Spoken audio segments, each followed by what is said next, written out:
hoje existem financiamentos coletivos e essas coisas. Mas a razão pela qual eu tive que aprender a arrecadar dinheiro foi pela qual eu não tinha dinheiro. E então, se você ler Pai Rico e Pai Pobre, lá meu pai rico sempre dizia: nunca diga não tenho dinheiro para isso. E era meu pai rico, e muitos dos meus professores depois disso diziam: os preguiçosos sempre dizem não tenho dinheiro para isso, não tenho dinheiro.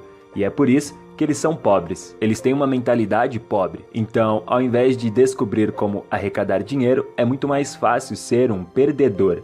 Eu os chamo de perdedores, e isso deixa todos eles irritados, porque todos nós temos o poder, se quisermos, de não sermos pobres, se aprendermos como arrecadar dinheiro. Então, eu ouço, sabe? E a razão por eu ficar chateado, e eu ainda fico com calor assim, é que meu pai pobre, o PhD, ele sempre me disse, sabe, eu seria um homem rico se eu não tivesse filhos. E eu disse: bem, sabe pai, não é culpa minha que você teve filhos, sabe? Eu simplesmente não posso pagar porque eu tenho filhos. E quanto mais ele dizia isso, mais furioso eu ficava. Então, meu pai rico, aos 9 anos, ele dizia: bem, é por isso que seu velho é pobre, porque ele é preguiçoso. Ele acha que seu PhD vai carregá-lo. Ele acha que todos podem dizer não tenho dinheiro, ou não posso pagar por isso. E ele dizia por isso que ele é pobre. Ele é preguiçoso, mas meu pai continuou voltando para a escola, sabe? Universidades, enfim. Ele nunca aprendeu nada disso. Eles ainda não sabem disso, porque a maioria dos professores querem seus cheques de pagamentos,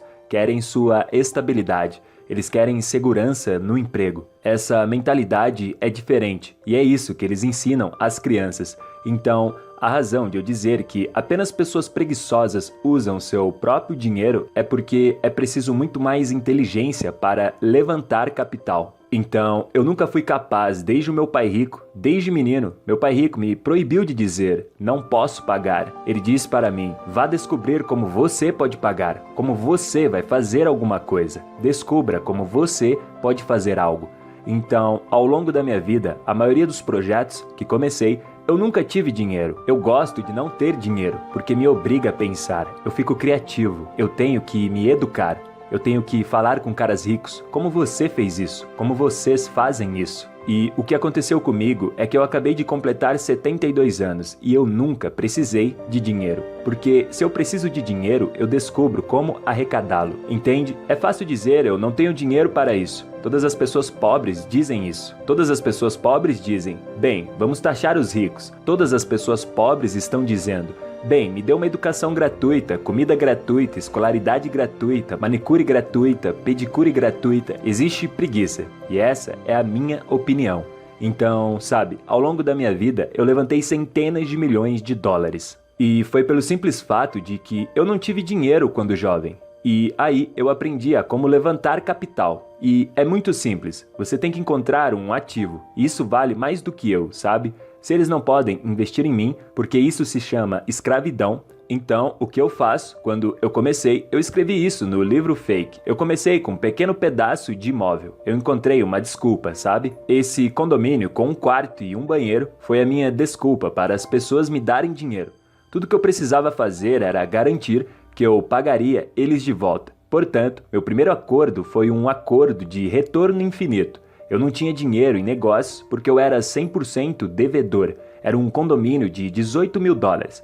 Você não pode tocá-los por muito tempo. Mas a economia estava ruim, então eu podia comprar esse condomínio de 18 mil dólares e o cara me daria 10% de desconto. Você não precisa de matemática avançada. Quanto é 10% de 18 mil? 1.800 dólares. Eu podia ter usado o meu dinheiro. Eu tinha o meu dinheiro, mas isso seria muito fácil. Apenas pessoas preguiçosas usam seu próprio dinheiro. E é isso que realmente irrita muitas pessoas lá fora. Eles dizem, você está me chamando de preguiçoso? Sim, eu estou, porque você é o mesmo tipo de pessoa que diria, não posso pagar por isso, não posso fazer isso, não posso fazer aquilo. E esse é o problema. Está aqui em cima, essa parte entre esta orelha e esta orelha. Eu não posso fazer isso. A maior parte da minha família diz, não tenho dinheiro para isso. Meu pai me ensinou a dizer isso. Minha mãe me ensinou a dizer isso. O meu pai rico me disse que eu nunca deveria dizer isso. Então, esse foi o meu maior erro. Eu estava indo muito bem aqui. Isto foi em 73. Comecei a comprar meu primeiro negócio. E esse foi o negócio de 18 mil dólares. Logo, eu criei um fluxo de caixa que era infinito. Então, eu continuei fazendo isso. Eu tinha muitos bens, então eu decidi abrir o meu primeiro negócio. Foi um negócio de carteira de surfista em nylon. E não vendeu, não vendeu. Sabe, todo mundo conhece as carteiras hoje.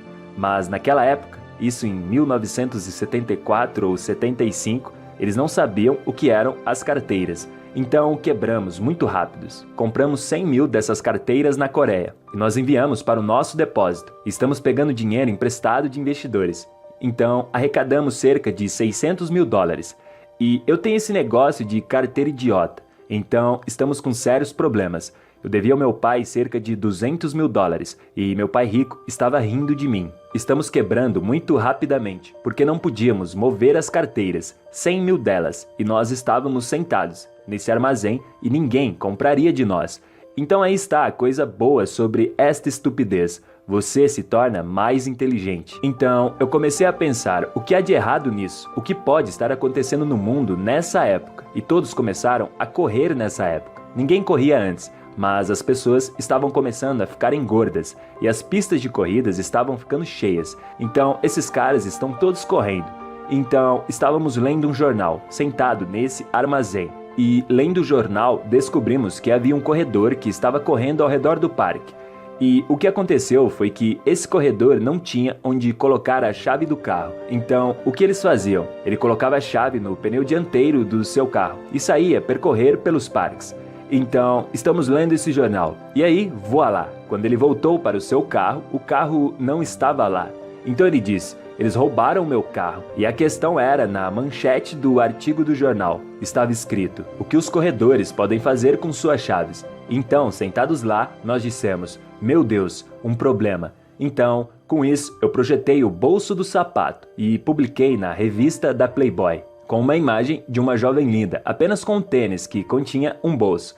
Mas mesmo assim, estávamos quebrando muito rápido. Mas quando essa imagem chegou à Playboy, de repente éramos gênios. E todo mundo começou a jogar o seu dinheiro em nós. E todo esse produto e nossas carteiras estavam vendendo. Nossos bolsos de sapatos estavam vendendo. E os investidores estavam felizes e as vendas dispararam. Portanto, fomos extremamente bem-sucedidos. Mas ainda tínhamos um problema. Como financiar o nosso estoque? Como a demanda era mundial, não estávamos conseguindo atender a demanda. Então eu peguei emprestado mais 100 mil dólares. E eu fui até o Stanley, meu sócio na época, e eu disse, 100 mil dólares vai resolver o nosso problema de estoque? E ele disse, sim, vai. Então eu dei o cheque a ele. E aí ele fugiu com ele. Não tinha documentação assinada. E eu entreguei para ele. E ele ainda disse que eu devia dinheiro a ele. Então esse foi um dos meus primeiros erros de 6 dígitos. Em relação à riqueza, o número 1 é investir. Invista no que você ama. Eu adoro negócios. Eu amo imóveis. Eu quero dizer, eu realmente amo isso. E eu amo também ouro e prata. E então eu invisto no que amo. A maioria das pessoas dizem, sabe, faça o que você ama. Mas eu prefiro investir no que amo. E eu adoro ser empreendedor, adoro investir. É como um Shark Tank para mim. Estou sempre em busca de novos negócios, novas ideias. E é sempre um jogo, como esse que acabei de citar. E sabe, quando você olha para a demonstração financeira, você percebe que nossas escolas não nos ensinam nada sobre demonstrações financeiras. E esse é o verdadeiro problema.